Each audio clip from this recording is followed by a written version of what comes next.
আসসালামু আলাইকুম, welcome back to my channel. বন্ধুরা সবাই কেমন আছেন? আশা করি ভালো আছেন।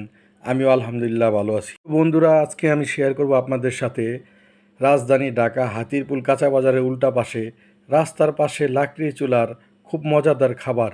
এখানে লাকড়ি দিয়ে রান্না করা হয় ভাত, মাছ, শাক সবজি আরও অন্যান্য অনেক কিছু। তো ওই যে দেখেন, আমি আপনাদেরকে ঘুরে ঘুরে দেখাচ্ছি। কই মাছ আছে, রুই মাছ আছে, ইলিশ মাছ আছে, মাংস আছে, বিভিন্ন রকমের তরকারি আছে।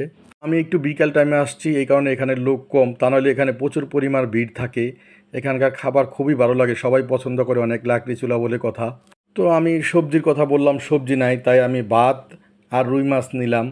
তো এই খুবই মজা লাগলো খাবারটা এখানকার খেয়ে।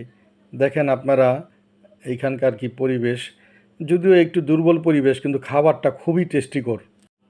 তো ভাত খাওয়া শেষ করে ভাবলাম একটু চা খেলে ভালো হয়, তাই একটু আশেপাশে একটা দোকান আছে রং চার, তো ওখান থেকে রং চা নিয়ে একটু রং চা খেলাম। অনেক দামি দামি খাবার হয়তো অন্য জায়গায় খেতে পারি, কিন্তু এই খাবারের টেস্টটা এখানকার ছাড়া অন্য কোথাও আমি পাই না। বন্ধুরা, এই ভিডিওটা যদি আপনাদের একটুও ভালো লেগে থাকে তাহলে আমার চ্যানেলটাকে লাইক, কমেন্ট এবং সাবস্ক্রাইব করে দিবেন আর পাশে থাকবেন।